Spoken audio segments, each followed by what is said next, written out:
ನಮಸ್ಕಾರ. ಪ್ರಜಾರಾಜ್ಯ ಕನ್ನಡ ನ್ಯೂಸ್ಗೆ ಸ್ವಾಗತ. ನಾನು ರಾಮಗೌಡ ಪಾಟೀಲ್. ಹುಕ್ಕೇರಿ ತಾಲೂಕಿನ ಯಮಕನಮರಡಿಯ ಹುಣಸಿಕೋಳ ಮಠದ ಶ್ರೀಗಳ ಮೇಲೆ ಹಲ್ಲೆ, 8 ಜನರ ವಿರುದ್ಧ ಎಫ್ಐಆರ್. ಹಲ್ಲೆಯ ಕುರಿತು ಸ್ವಾಮೀಜಿ ಏನ್ ಹೇಳಿದ್ರು ಕೇಳಿ. ರಾಮಗೌಡ ಪಾಟೀಲ್, ಪ್ರಜಾರಾಜ್ಯ ಕನ್ನಡ ನ್ಯೂಸ್, ಯಮಕನಮರಡಿ. ಇದು ಒಂದನೇ ತಾರೀಕು ಸಾಯಂಕಾಲ ರಾತ್ರಿ 8 ಗಂಟೆ ಸುಮಾರಿಗೆ ಆಗಿದ್ದಿದ್ದು. ಇಲ್ಲೇ ನಮ್ಮ ಮಠದ ಮುಂದಿನ ಹುಡುಗರೇ ಅವರೆಲ್ಲ ಆ ರೀತಿಯ ಸಮಸ್ಯೆಗಳನ್ನು ಮಾಡಿದ್ದು ಮುಂದಿನವರೇ. ಅದು ಮೇಲಿಂದ ಮೇಲೆ ಕಿರಿಕಿರಿ ಇತ್ತೆ ಅವ್ರದ್ದು. ಆ ರೀತಿ ಇದು ಕೈಮುಟ್ಟು ಮೈಮುಟ್ಟು ಬಂದಿದ್ದೇನೆ ಮೊನ್ನೆ ರಾತ್ರಿ 8 ಗಂಟೆ ಸುಮಾರು. ಏನಿಲ್ಲ, ಅವರು ಮಾದಕ ವಸ್ತುಗಳನ್ನ ಸೇವನೆ ಮಾಡ್ತಾ ಮಠದಲ್ಲಿ ಕುಂತಿರೋದ್ರಿಂದ ನಾವು ಹೋಗಿ ಪ್ರಶ್ನೆ ಮಾಡಿದ್ದಕ್ಕಾಗಿ ಅವ್ರು ನಮ್ಮ ಮೇಲೆ ಈ ರೀತಿ ದಾಳಿ ಮಾಡಿದ್ರು.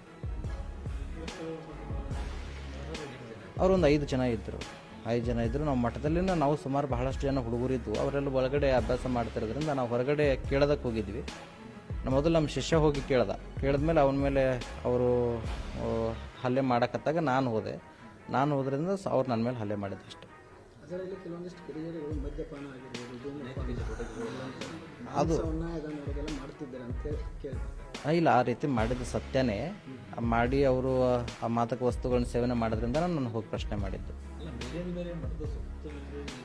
ಅಂದರೆ ಕಾರಣ, ಮಠಗಳಲ್ಲಿ ಸ್ವಾಮೀಜಿಗಳ ಒಂದಿಷ್ಟು ವರ್ಷಗಳಿಂದ ಸಂಪರ್ಕ ಕಮ್ಮಿ ಇತ್ತು, ಭಕ್ತರ ಸಂಪರ್ಕನೂ ಕಮ್ಮಿ ಇತ್ತು, ಸ್ವಾಮೀಜಿಗಳ ಸಂಪರ್ಕ ಕಮ್ಮಿ ಇರೋದ್ರಿಂದ, ಸ್ವಾಮೀಜಿ ಗುರು ಇದ್ರೇ ಮಠ ಅನ್ನೋದ್ರಿಂದ ಅಲ್ಲಿ ಗುರುಗಳು ಎಲ್ಲರೂ ಇರೋದ್ರಿಂದ ಅನೈತಿಕ ಚಟುವಟಿಕೆಗಳು ಕೂಡ ಕಂಡು ಬಂದಿದ್ದುಂಟು. ಆ ರೀತಿ ಅಸಭ್ಯ ವರ್ತನೆಗಳು ಮಠಗಳಲ್ಲಿ ಆಗಬಾರ್ದು ಅನ್ನೋ ಕಾರಣಕ್ಕಾಗಿ ನಮ್ಮನ್ನು ಉತ್ತರಾಧಿಕಾರಿ ಅಂತ ಹೇಳಿ ಘೋಷಣೆ ಮಾಡಿದ್ದಿಲ್ಲಿ.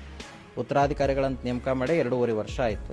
ಅದಕ್ಕೆ ಆದಂಥ ಒಂದು ವ್ಯವಸ್ಥಾಪಕ ಮಂಡಳಿ ಇದೆ, ಸದ್ಭಕ್ತರಿದ್ದಾರೆ, ಊರಿನ ದೈವದ ನಿರ್ಣಯ ಇದೆ. ಇದೆಲ್ಲವೂ ಕೂಡ ಈಗ ನನ್ನ ಮಾನಾಪಮಾನ ಅಂದರೆ ನಮ್ಮ ಊರಿನ ಭಕ್ತರ ದೈವದ ಕಮಿಟಿಯವರ ಮಾನಾಪಮಾನ ಇರ್ತದೆ. ಕರ್ಕೊಂಡು ಬಂದಿರ್ತಾರೆ, ಅವರು ಒಂದು ಜವಾಬ್ದಾರಿತವಾದ ಸ್ಥಾನದಲ್ಲಿರುವಂಥವರೇ ನಮ್ಮ ಕಮಿಟಿಯವರು.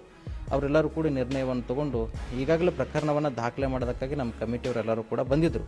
ಪ್ರಕರಣ ದಾಖಲಾಗಿದೆ. ಮುಂದಿನ ನಿರ್ಣಯಗಳನ್ನು ಅವ್ರ ಭಕ್ತರಿಗೆ ಬಿಟ್ಟಿದ್ದೀವಿ.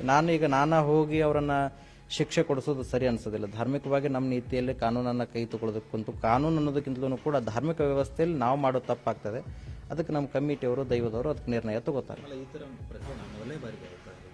ಇಲ್ಲ, ಕೆಲವೊಂದು ಬಾರಿ ಈಗಾಗಲೇ ಆಗಿತ್ತು.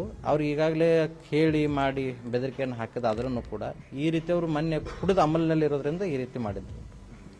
ಪೊಲೀಸರು ಕೂಡ ಸ್ವಯಂ